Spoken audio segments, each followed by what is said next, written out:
বৈঠকে CNN, ABC সহ বিভিন্ন টেলিভিশনের নির্বাহী কর্মকর্তাদের মিথ্যাবাদী বলে মন্তব্য করেছেন ডোনাল্ড ট্রাম্প। নতুন করে অন্তত 500 রোহিঙ্গা মুসলমান বাংলাদেশের শরণার্থী ক্যাম্পে আশ্রয় নিয়েছে। যুক্তরাষ্ট্রের সাথে দ্বিপাক্ষিক সম্পর্ক উন্নয়ন করতে আগ্রহী রাশিয়া। প্রধানমন্ত্রী শেখ হাসিনার সভাপতিত্বে 22,876 কোটি টাকার 10টি প্রকল্পের অনুমোদন দিয়েছে জাতীয় অর্থনৈতিক পরিষদের নির্বাহী কমিটি একনে। উয়েফা চ্যাম্পিয়ন্স লিগে সেল্টিকের মুখোমুখি হচ্ছে বার্সেলোনা। আসসালামু আলাইকুম দর্শক, আমি ইয়াসিন ইকবাল স্বাগত জানাচ্ছি মিলেনিয়াম সংবাদে। এতক্ষণ দেখছিলেন মিলেনিয়াম সংবাদ শিরোনাম, এবার পুরো খবর। টেলিভিশন মালিক সহ ঊর্ধ্বতন কর্মকর্তাদের ডেকে একহাত নিলেন যুক্তরাষ্ট্রের নবনির্বাচিত প্রেসিডেন্ট ডোনাল্ড ট্রাম্প। ট্রাম্প টাওয়ারে টেলিভিশন মালিক সহ ঊর্ধ্বতন কর্মকর্তাদের আমন্ত্রণ জানান ট্রাম্প। এক সূত্রে বরাত দিয়ে নিউ ইয়র্ক পোস্ট জানায়, বৈঠকে সিএনএন, এবিসি সহ বিভিন্ন টেলিভিশনের নির্বাহী কর্মকর্তাদের মিথ্যাবাদী বলে মন্তব্য করেন ট্রাম্প। তিনি বলেন, এমন লোকদের সাথে বৈঠক করছি যারা মিথ্যাবাদী এবং অসৎ। এ সময় তিনি সবাইকে গুলি করে হত্যা করা উচিত বলেও মন্তব্য করেন। সিএনএনের প্রেসিডেন্ট জেফ জুকারকে উদ্দেশ্য করে ট্রাম্প বলেন, তার টেলিভিশনকে ঘৃণা করি। এইরকম ব্যক্তির সাথে বৈঠক করে লজ্জিত বোধ করছিও বলে জানান ট্রাম্প। পত্রিকা মালিকদের সাথে ট্রাম্পের আরেকটি বৈঠক হওয়ার কথা জানিয়েছে পত্রিকাটি। এর আগেও নির্বাচনী প্রচারণায় গণমাধ্যমের পক্ষপাতিত্বের অভিযোগে এনে তীব্র সমালোচনা করেছিলেন ডোনাল্ড ট্রাম্প। মিয়ানমারে রাখাইন প্রদেশের সেনা অভিযানের মুখে জীবন বাঁচাতে নতুন করে অন্তত 500 রোহিঙ্গা মুসলমান বাংলাদেশের শরণার্থী ক্যাম্পে আশ্রয় নিয়েছে। আন্তর্জাতিক অভিবাসন সংস্থা জানায়, মিয়ানমারের সেনাবাহিনীর অভিযানের মুখে দেশটির সংখ্যালঘু রোহিঙ্গারা রাতের আধারে দল বেঁধে নাপ নদী পাড়ি দিয়ে বাংলাদেশে পালিয়ে এসেছে। এই সময় অন্তত 64 জনকে দেশে ফেরত পাঠায় বাংলাদেশের সীমান্তরক্ষী বাহিনী বিজিবি। সেখানকার কর্মকর্তারা পরিস্থিতি পর্যবেক্ষণ করছে বলেও জানায় সংস্থাটি। গত কয়েকদিনে দেশটির সেনাবাহিনীর অভিযানে 30,000 মানুষ বাড়িঘর ছেড়ে পালিয়ে গেছে। এছাড়া নিহত হয়েছে অন্তত 86 জন। এদিকে রাখাইনের রোহিঙ্গা মুসলিম অধ্যুষিত আরও একটি গ্রাম পুড়িয়ে দেওয়া হয়েছে বলেও দাবি করেছে মানবাধিকার বিষয়ক সংগঠন হিউম্যান রাইটস ওয়াচ। নতুন কয়েকটি স্যাটেলাইট ছবি বিশ্লেষণ করে তারা সোমবার এই তথ্য জানায়। তবে বরাবরই এসব খবর অস্বীকার করে আসছে মিয়ানমার সরকার। যুক্তরাষ্ট্রের সাথে দ্বিপাক্ষিক সম্পর্ক উন্নয়ন করতে আগ্রহী রাশিয়া। পেরুর এশিয়া প্যাসিফিক সামিটে এক সংবাদ সম্মেলনে একথা জানিয়েছেন রুশ প্রেসিডেন্ট ভ্লাদিমির পুতিন। এই সময় তিনি বলেন, ব্রেক্সিট ইস্যুতে বিশ্ব অর্থনীতি এবং ক্রিমিয়া ইস্যুতে রুশ অর্থনীতিকে নেতিবাচক প্রভাব পড়েছে। ক্ষতি পুষিয়ে নিতে ওয়াশিংটনের সাথে সম্পর্ক আরও জোরদারের পরিকল্পনা রয়েছে মস্কোর। পাশাপাশি জাপান, ইউরোপীয় ইউনিয়ন ও ওপেক সদস্যভুক্ত দেশগুলোর সাথে সম্পর্ক উন্নয়নের কাজ করতে চায় রুশ সরকার। বর্তমানে জ্বালানি উত্তোলন কমানোর ব্যাপারে ওপেকের সাথে একমত হয়েছে রাশিয়া। জ্বালানির উত্তোলন কমানোর চুক্তি হলে পণ্যটির দর স্থিতিশীল হবে বলে প্রত্যাশা পুতিনের। 35তম মার্কিন প্রেসিডেন্ট জন এফ কেনেডির 53তম মৃত্যুবার্ষিকী আজ। 1961 সালের ডালাসে গুপ্ত হত্যার শিকার হন তিনি। মার্কিন প্রেসিডেন্ট হিসেবে 1961 সালের 20 জানুয়ারি দায়িত্ব গ্রহণের পর 1963 সালের 22 নভেম্বর হত্যা করা হয় তাকে। 1917 সালে 29 মে ম্যাসাচুসেটসের ব্রুকলিনে জন্ম নেওয়া কেনেডি প্রেসিডেন্ট থাকাকালে কিউবার মিসাইল সংকট, পরমাণু অস্ত্র পরীক্ষা নিষিদ্ধকরণ চুক্তি, মহাকাশে স্যাটেলাইট স্থাপনের প্রতিযোগিতা ও নাগরিক অধিকার আন্দোলনের মতো বেশ কিছু বিষয় ঘটে। 1962 সালে কিউবায় রুশ ব্যালিস্টিক ক্ষেপণাস্ত্র মোতায়েনের জেরে কিউবা সংকট তৈরি হওয়ার জন্য তার নেতৃত্বের ব্যর্থতাকে দায়ী করা হয়। হত্যাকাণ্ডের শিকার হওয়ার আগে কেনেডি যুক্তরাষ্ট্র রাশিয়া ঠান্ডা লড়াইয়ের ইতিটানা এবং ভিয়েতনাম যুদ্ধ থেকে সরে আসার চেষ্টা করেছিলেন বলে মনে করা হয়। যুক্তরাষ্ট্রের সামরিক বাজেট কমানোর পক্ষেও ছিলেন কেনেডি। তবে বিখ্যাত মার্কিন বুদ্ধিজীবী নোয়াম চমিস্কি সম্প্রতি আল জাজিরার সঙ্গে সাক্ষাৎকারে জানান, কেনেডি বিশ্বব্যাপী মার্কিন আগ্রাসন কমিয়ে আনার পক্ষে ছিলেন না বলে মনে করেন তিনি। জাপানে 6.9 মাত্রার শক্তিশালী ভূমিকম্পের পর সুনামি সতর্কতা জারি করেছে কর্তৃপক্ষ। যুক্তরাষ্ট্রের ভূতাত্ত্বিক জরিপ সংস্থা ইউএসজিএস এর তথ্য মতে মঙ্গলবার স্থানীয় সময় ভোর 5টা 59 ভূমিকম্পটি আঘাত আনে। দেশটির উত্তর পূর্বাঞ্চলীয় আওয়াকি উপকূলীয় এলাকা থেকে 67 কিলোমিটার দূরে সমুদ্রের 10 কিলোমিটার গভীরে ভূমিকম্পের পরপরই 3 মিটার উচ্চতার ঢেউয়ের আশঙ্কায় সুনামি সতর্কতা জারি করা হয়। ভূমিকম্পে এখন পর্যন্ত ক্ষয়ক্ষতির খবর পাওয়া যায়নি। এরই মধ্যে উপকূলীয় এলাকা থেকে সবাইকে সরে যাওয়ার অনুরোধ জানিয়েছে কর্তৃপক্ষ। ভূমিকম্পের পারমাণবিক বিদ্যুৎ কেন্দ্রের ক্ষয়ক্ষতি হয়েছে কিনা তা যাচাই করা হচ্ছে। তবে বাড়তি সতর্কতা হিসেবে কুলিং ব্যবস্থা বন্ধ রাখা হয়েছে। এর আগে 2011 সালের মার্চে 9 মাত্রা ভূমিকম্পের পর সুনামি আঘাত আহানায় ফুকুশিমা পরমাণু বিদ্যুৎ কেন্দ্রে ভয়াবহ দুর্ঘটনায় 18,000-এরও বেশি মানুষ মারা যায় এবং নিখোঁজ হয়। এদিকে জাপানের এই ভূমিকম্পের কিছু সময় পরেই নিউজিল্যান্ডের নর্থ আইল্যান্ডে 5.6 মাত্রা ভূমিকম্পের খবর পাওয়া গেছে। গত 14 নভেম্বর দেশটির সাউথ আইল্যান্ডে 7.8 মাত্রা ভূমিকম্পে অন্তত 2 জনের মৃত্যু হয়। যুক্তরাষ্ট্রের প্রেসিডেন্ট নির্বাচনে ডোনাল্ড ট্রাম্পের বিজয় তার প্রশাসনে বিতর্কিত ব্যক্তিদের নিয়োগ ও বিদ্বেষমূলক অপরাধ বেড়ে যাওয়ার কারণে এক অন্ধকার সময় বলে মন্তব্য দিয়েছেন এবং আখ্যা দিয়েছেন নিউ ইয়র্কের প্রশাসন। নিউ ইয়র্কের পাবলিক অ্যাডভোকেট লেটিসিয়া জেমস বলেন, এই অঙ্গরাজ্যে অভিবাসন নীতি এবং সমাজের মৌলিক মূল্যবোধে কোনো আপোষ করবে না। এর জন্য নিউ ইয়র্কবাসীকে লড়াই চালিয়ে যাওয়ার আহ্বান জানান তিনি। ডোনাল্ড ট্রাম্পের নির্বাচনী প্রতিশ্রুতি বিবেচনায় আতঙ্ক এবং অনিশ্চয়তায় ভুগছে নিউ ইয়র্ক সহ যুক্তরাষ্ট্রে বসবাসরত অভিবাসীরা। এমন পরিস্থিতিতে নাগরিকদের নিরাপত্তা ও তাদের অধিকার রক্ষায় মাঠে নেমেছে খোদ নিউ ইয়র্কের নগর প্রশাসন। উন্নয়নের আন্দোলন শীর্ষক এই প্রচারণার অংশ হিসেবে জ্যাকসন হাইটসের ডাইভার্সিটি প্লাজায় নিউ ইয়র্ক নগর প্রশাসন সমাবেশের আয়োজন করে। এই সময় নিউ ইয়র্কের ঐতিহ্য বিরোধী ডোনাল্ড ট্রাম্পের কোনো সিদ্ধান্তই বাস্তবায়ন না করার আশ্বাস দেওয়া হয়। প্রচারণায় অংশ নেন মুসলিম কোয়ালিশন, কাগজপত্রহীন শিক্ষার্থী সহ বিভিন্ন মানবাধিকার ও নাগরিক অধিকার সংগঠনের প্রতিনিধিরা। তারা বলেন, ট্রাম্পের বিজয়ে নারী স্বাস্থ্য অধিকার, অভিবাসন সহ কৃষ্ণাঙ্গদের নিরাপত্তা সবই হুমকির মুখে পড়েছে। আফগানিস্তানের কাবুলে আত্মঘাতী বোমা হামলায় দায় স্বীকার করেছে জঙ্গি গোষ্ঠী আইএস। দারুল আমন এলাকায় বাকির উল উলুম নামে শিয়া মসজিদে হামলায় 27 জন নিহত হন, আহত হন আরও 35 জন। তবে জাতিসংঘের এক প্রতিবেদনে 32 জন নিহত ও অর্ধশতাধিক মানুষ আহত হয়েছে বলে উল্লেখ করা হয়। শুরুতে এই হামলার পেছনে তালেবানদের সম্পৃক্ততার বিষয়টি সন্দেহ করা হলেও জঙ্গি গোষ্ঠীর মুখপাত্র জাবিবুল্লাহ মুজাহিদ জানান, মসজিদে হামলা তালেবানদের এজেন্ডায় নেই। পরে আইএস তাদের নিজস্ব গণমাধ্যম আমাকে হামলায় দায় স্বীকার করে। এই ঘটনায় তীব্র নিন্দা জানিয়ে আফগান প্রধানমন্ত্রী আশরাফ ঘানি। আশুরায় 40 দিন পর আরবিন পালন উপলক্ষে শিয়া সম্প্রদায়ের মানুষ মসজিদে জমায়েত হয়েছেন বলে জানা গেছে। গত মাসে কাবুলে আশুরা আয়োজনে গুলিবর্ষণে 14 জন ও জুলাইয়ে শিয়া সম্প্রদায়ের এক বিক্ষোভ সমাবেশে বোমা হামলায় 80 জন নিহত হন। দুটি হামলার দায় স্বীকার করেছিল আইএস। দর্শক, এবার দেখবেন মিলেনিয়াম আমেরিকান কমিউনিটি সংবাদ। নিউ ইয়র্কে অ্যাসেম্বলিম্যান লুইস সিপুলভেদা তার সম্মানে আয়োজিত ভিক্টোরি ডিনার উৎসবে বলেছেন, নবনির্বাচিত মার্কিন প্রেসিডেন্ট ডোনাল্ড ট্রাম্প রেজিস্ট্রেশন সহ মুসলিমদের বিরুদ্ধে অযৌক্তিক কোনো পদক্ষেপ গ্রহণ করলে তিনি তার শেষ রক্তবিন্দু দিয়ে হলেও তা প্রতিরোধ করবেন।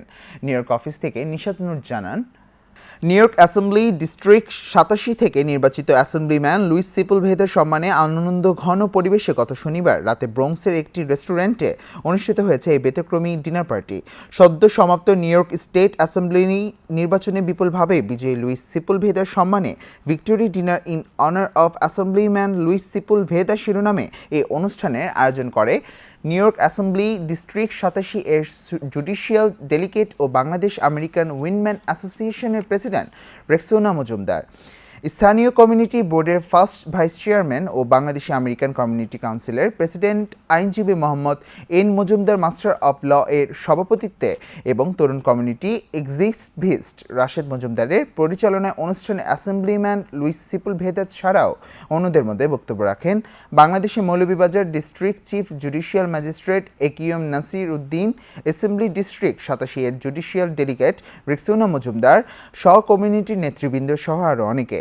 অনুষ্ঠানে অ্যাসেম্বলিম্যান লুইস সিপুলভেদা বলেন, নবনির্বাচিত মার্কিন প্রেসিডেন্ট ডোনাল্ড ট্রাম্প রেজিস্ট্রেশন সহ মুসলিমদের বিরুদ্ধে অযৌক্তিক কোনো পদক্ষেপ গ্রহণ করলে তিনি তার শেষ বিন্দু দিয়ে হলেও তা রক্ষা করবেন। তিনি বলেন, মার্কিন সংবিধান সকলের সমান অধিকার নিশ্চিত করেছে। এখানে রয়েছে সকল ধর্মবর্ণের সমান অধিকার। ইমিগ্রেন্টদের দেশ আমেরিকান অহংকারের অন্যতম কারণ এটি।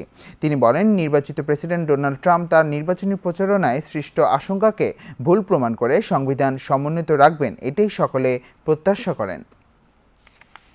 নিউ ইয়র্কের জ্যাকসন হাইটস্থ খাবার বাড়ি চাইনিজ রেস্টুরেন্টের সামনে নিউ ইয়র্ক সিটি বিএনপির উদ্যোগে দেশনেত্রী বেগম খালেদা জিয়ার বিরুদ্ধে মিথ্যা মামলায় গ্রেফতারি পরোয়ানা প্রত্যাহারের দাবিতে এক বিশাল বিক্ষোভ সমাবেশ ও প্রতিবাদ সভা অনুষ্ঠিত হয়।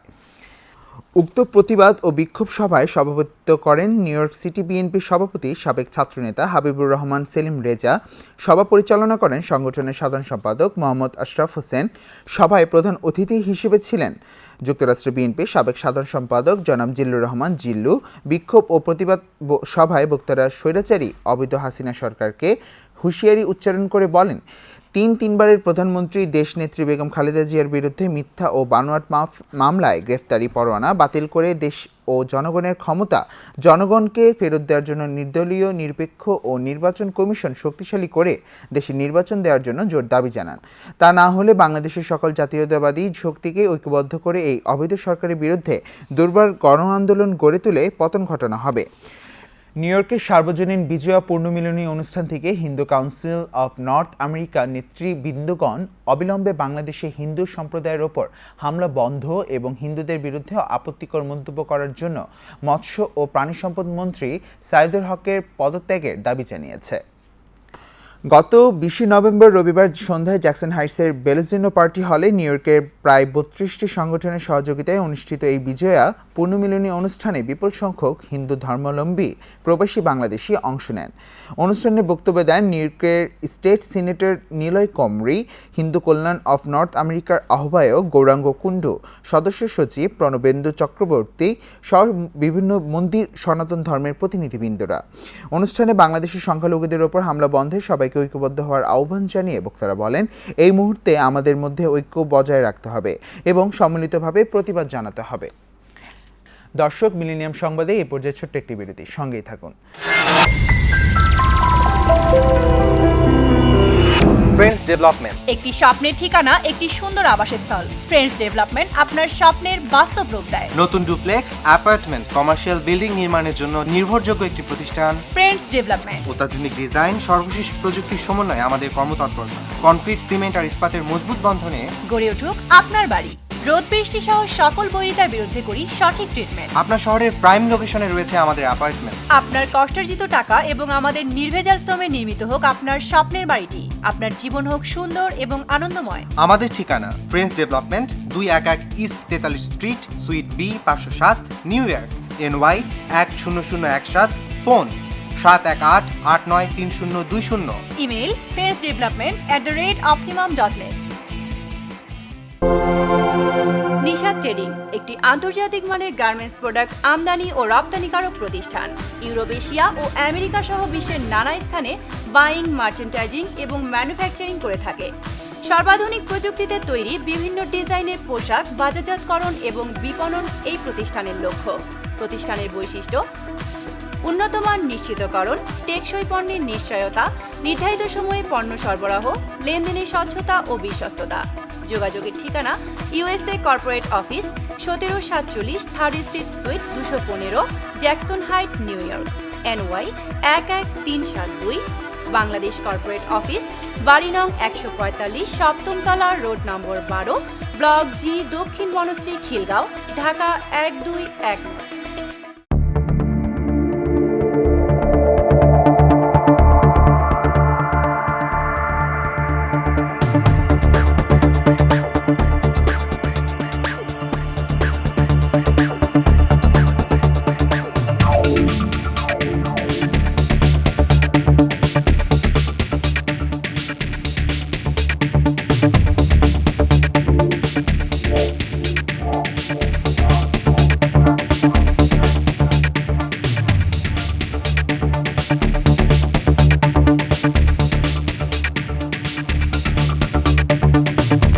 দর্শক, আবারও স্বাগত মিলেনিয়াম সংবাদে। এবার দেখুন মিলেনিয়াম বাংলাদেশ প্রসঙ্গ।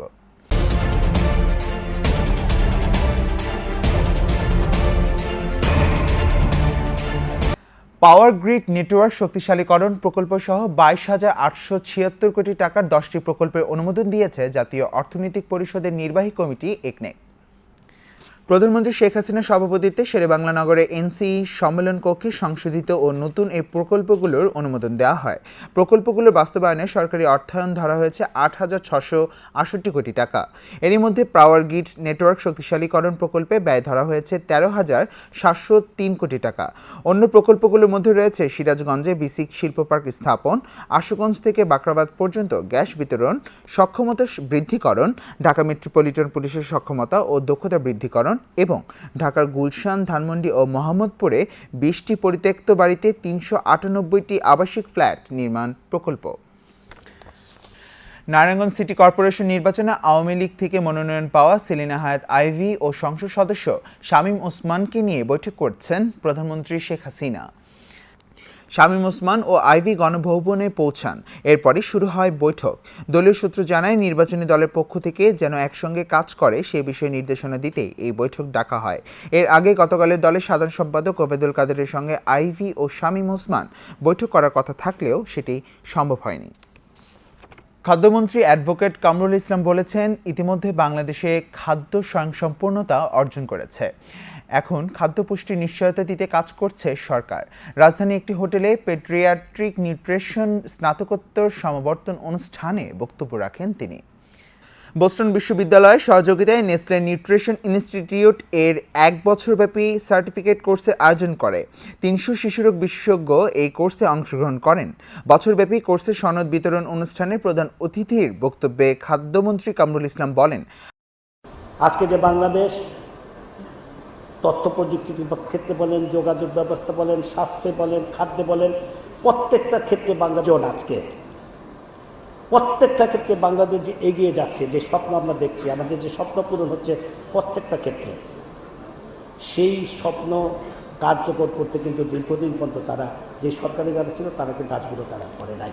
আজকে ১৬ কোটি মানুষের বাংলাদেশে আজকে মাননীয় প্রধানমন্ত্রী জননেত্রী শেখ হাসিনার নেতৃত্বে আমরা কিন্তু চাল আমদানি করি না। আমরা চাল উৎপাদনকারী দেশ হিসেবে বাংলাদেশ আজকে বিশ্বের ৪র্থতম স্থান। বাংলাদেশ প্রতিটি মানুষ যাতে নিরাপদ খাদ্য পায়, সেই তার অধিকার যাতে প্রতিষ্ঠিত হয়, তার জন্য কিন্তু বর্তমান সরকার কাজ করছে। মিয়ানমারের রোহিঙ্গাদের উপর হত্যা, ধর্ষণ ও নির্যাতনকে চরম মানবাধিকার লঙ্ঘন দাবি করে জাতিসংঘকে জোরালো ভূমিকা রাখার আহ্বান জানিয়েছে সুপ্রিম কোর্ট আইনজীবী সমিতি। আইনজীবী ভবন মিলনায়তনে এক সংবাদ সম্মেলনে আহ্বান জানান সমিতির সভাপতি ইউসুফ হোসেন হুমায়ুন। একই সঙ্গে রোহিঙ্গাদের ওপর অমানবিক নির্যাতনের প্রতিবাদে আগামীকাল সুপ্রিম কোর্ট প্রাঙ্গণে মানববন্ধন কর্মসূচির ঘোষণা দেওয়া হয়। সুপ্রিম কোর্ট আইনজীবী সমিতির সভাপতি অ্যাডভোকেট ইউসুফ হোসেন হুমায়ুন বলেন, মিয়ানমারের নির্বিচার হত্যা, ধর্ষণ ও বিশ্ববিবেককে যেভাবে নাড়া দেওয়া হয়েছে, অথচ সেখানে জোরালো প্রতিবাদ বা সহযোগিতা নেই। আমরা সুপ্রিম কোর্ট আইনজীবী সমিতির জাতিসংঘ সহ বিভিন্ন মানবাধিকার সংস্থাকে আরও জোরালো ভূমিকা রাখার আহ্বান। দর্শক, মিলেনিয়াম সংবাদ এই পর্যায়ে দেখবেন মিলেনিয়াম আঞ্চলিক সংবাদ।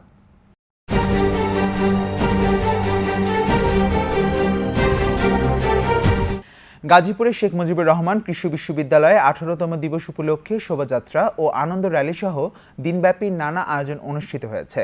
আমাদের গাজীপুর প্রতিনিধি জসিমউদ্দিন জানান, সকালে বিশ্ববিদ্যালয় ক্যাম্পাস থেকে একটি আনন্দ শোভাযাত্রা বের হয়ে বিভিন্ন এলাকা প্রদক্ষিণ করে পুনরায় ক্যাম্পাসে গিয়ে শেষ হয়। পরে বিশ্ববিদ্যালয়ের ভিসি মোহাম্মদ মাহবুবুর রহমান সিন্ডিকেটের সদস্যদের নিয়ে কেক কেটে দিনটি উদযাপন করেন।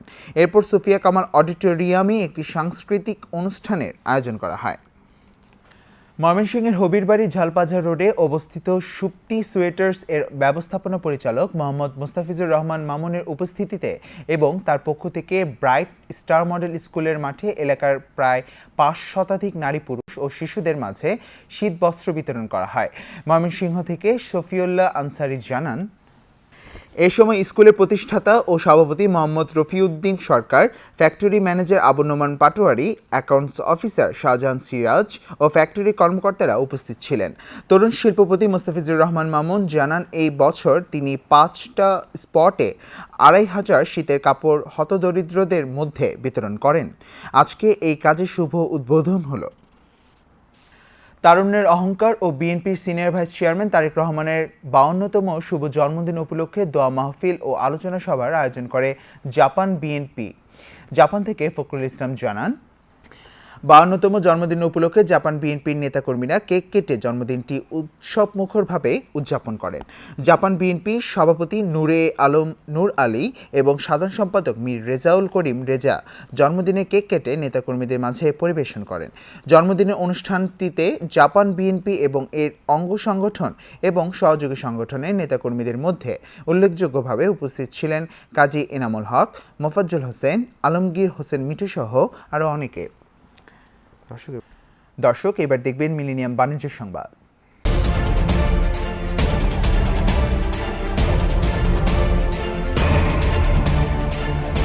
গ্যাস ফিল্ডের উন্নয়নে ও দারিদ্র্য বিমোচনে বাংলাদেশকে $16.70 লাখ ঋণ দিয়েছে এশীয় উন্নয়ন ব্যাংক এডিবি। এক সংবাদ বিজ্ঞপ্তিতে এ তথ্য জানিয়েছে এডিবি। বিজ্ঞপ্তিতে বলা হয়েছে, এই প্রকল্পের আওতায় তিতাস গ্যাস ক্ষেত্র থেকে গ্যাসের সঞ্চালন বাড়াতে 7টি কম্প্রেসর স্থাপন করা হবে। এছাড়া গ্যাসের সঞ্চালন ব্যবস্থার উন্নয়নে চট্টগ্রাম থেকে বাখরাবাদ পর্যন্ত 181 কিলোমিটার দীর্ঘ সঞ্চয়ন পাইপলাইন নির্মাণে কাজে ব্যয় করা হবে। এই ঋণের অর্থ সরকার পণ্য বিক্রি ও সেবা খাতে ভ্যাট ফাঁকি রোধে 50,000 electronic cash register ECR machine কম দামে সরবরাহের সিদ্ধান্ত নিলেও বিশ্লেষকরা বলছেন, ব্যবহার নিশ্চিত করা না গেলে সুফল মিলবে না। এক্ষেত্রে মনিটরিং ও আইনের কঠোর প্রয়োগের পরামর্শ তাদের। আর দোকান মালিক সমিতির অভিযোগ, কোনো ক্যাটাগরির দোকান ইসিআর ব্যবহার করবে আর এনবিআর সেটা নির্ধারণ করে না দেয় ইসিআর ব্যবহার সম্ভব নয়। যথাযথভাবে ব্যাট আদায়ে 2008 সালের প্রথম 11টি খাতে ইসিআর মেশিন ব্যবহার বাধ্যতামূলক করে সরকার। এরপরেও এনবিআর এর হিসাবে এই পর্যন্ত ইসিআর ব্যবহারকারী প্রতিষ্ঠানের সংখ্যা মাত্র 742টি। গুটি কয়েক chain shop, point of sales machine ব্যবহার করলেও অভিযোগ রয়েছে সঠিকভাবে ভ্যাট না দেওয়ার। এই প্রকল্পে এবং প্রেক্ষাপটে 2017 সালের জুলাইয়ে নতুন সম্পূরক শুল্ক ও মূসক আইন বাস্তবায়নের লক্ষ্য সামনে রেখে ইসিআর ব্যবহারের উপর গুরুত্ব দিয়েছে সরকার। সম্প্রতি এক সভায় সুলভ মূল্যে ব্যবসায়ীদের এই মেশিন সরবরাহের ঘোষণা দেন অর্থমন্ত্রী। দর্শক, মিলেনিয়াম সংবাদে এই পর্যায়ে রয়েছে মিলেনিয়াম খেলার সংবাদ।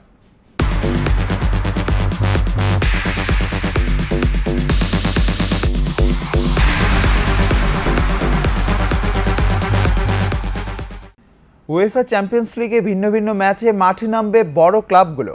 সেন্টিকের মুখোমুখি হবে গ্রুপ সি এর শীর্ষে থাকা বার্সেলোনা। এছাড়াও ভিন্তে ক্যালরনে অ্যাটলেটিকো মাদ্রিদের প্রতিপক্ষ পিএসডি আইনহেভেন। এদিকে এমিরেটসের স্টেডিয়ামে গ্রুপ এ এর ম্যাচে আর্সেনালের মুখোমুখি হবে প্যারিস সেন্ট জার্মেই। সেল্টিক পার্কে স্প্যানিশ জায়ান্ট বার্সেলোনার মুখোমুখি হবে স্বাগতিকরা। আগের লেগে বার্সার বিপক্ষে ন্যু ক্যাম্পে 7-0 গোলে বিধ্বস্ত হয়েছিল দ্য সেল্টিক্স। এবার তাই প্রতিশোধের মিশন স্কটিশ প্রিমিয়ারশিপ চ্যাম্পিয়নদের সামনে। আগের লেগে হ্যাটট্রিক করা বার্সা সুপারস্টার লিওনেল মেসি অসুস্থতা কাটিয়ে ফিরছেন এই ম্যাচে। এছাড়া কার্ড জটিলতায় গেল ম্যাচে মালাগার বিপক্ষে মাঠে নামতে না পারায় লুইস সুয়ারেজও ফিরবেন। সঙ্গে কাতালান শিবির সামলাতে নেইমার, ইনিয়েস্তা, রকচটিয়াররা তো আছেনেরই। খুলনার টাইটান্সের সাথে আবারও জয় পেল রংপুর রাইডার্স। জোহর আহমেদ চৌধুরী স্টেডিয়ামে মাহমুদুল্লাহ রিয়াদের দলকে 7 উইকেটে হারিয়েছে নাইম ইসলামের দল। টস জিতে ব্যাট করতে নেমে শুরুতেই বিপাকে পড়ে খুলনা। 20 রানের মধ্যে 2 ওপেনারকে সাজঘরে ফেরান আরাফাত সানি। এরপর আফ্রিদের বলে ফিরে যান মাহমুদুল্লাহ রিয়াদও। 56 রানের জুটি করেন ওয়েলস এবং তাইবুর। তবে দুজনের ধীর গতিতে ব্যাটিং করায় বেশি দূর এগোয়নি খুলনার ইনিংস। আরিফুল হকের 13 বলে 22 রানের ইনিংসে 125 রানের পুঁজি পায় টাইটান্সরা। জবাবে দলীয় 13 রানের মাথায় সৌম্য সরকারকে হারায় রংপুর। এরপর মোহাম্মদ শাহজাদের সাথে 74 রানের জুটি গড়ে দলকে জয়ের পথে নিয়ে যান মোহাম্মদ মিথুন। শেষ দিকে আফ্রিদিও 26 রানের ক্যামিও ইনিংস খেলেন। 49 রানে অপরাজিত থাকেন মিথুন। 1 ওভার ও 7 উইকেট হাতে রেখে নির্ধারিত লক্ষ্য অতিক্রম করে রংপুর। আপাতত টেবিলের শীর্ষে আছে নাইম ইসলামের দল। সংবাদ শেষ করার পূর্বে শিরোনামগুলো আরও একবার। বৈঠকে সিএনএন, এবিসি সহ বিভিন্ন টেলিভিশনের নির্বাহী কর্মকর্তাদের মিথ্যাবাদী বলে মন্তব্য করেছেন ডোনাল্ড ট্রাম্প। নতুন করে অন্তত 500 রোহিঙ্গা মুসলমান বাংলাদেশের শরণার্থী ক্যাম্পে আশ্রয় নিয়েছে। যুক্তরাষ্ট্রের সাথে দ্বিপাক্ষিক সম্পর্ক উন্নয়ন করতে আগ্রহী রাশিয়া। প্রধানমন্ত্রী শেখ হাসিনার সভাপতিত্বে 22,876 কোটি টাকার 10টি প্রকল্পের অনুমোদন দিয়েছে জাতীয় অর্থনৈতিক পরিষদের নির্বাহী কমিটি একনে। উয়েফা চ্যাম্পিয়ন্স লিগে সেল্টিকের মুখোমুখি হচ্ছে বার্সেলোনা। এই ছিল মিলেনিয়াম সংবাদে। যে কোনো খবর পেতে লগ ইন করুন আমাদের সামাজিক যোগাযোগের সাইট facebook.com/millenniumtvusa এবং youtube.com/millenniumtvusa। এছাড়াও যে কোনো খবরের সর্বশেষ আপডেট জানতে ভিজিট করুন আমাদের নিয়মিত ওয়েবসাইট www.millenniumtv.net। সঙ্গে থাকুন মিলেনিয়ামের। আল্লাহ হাফেজ।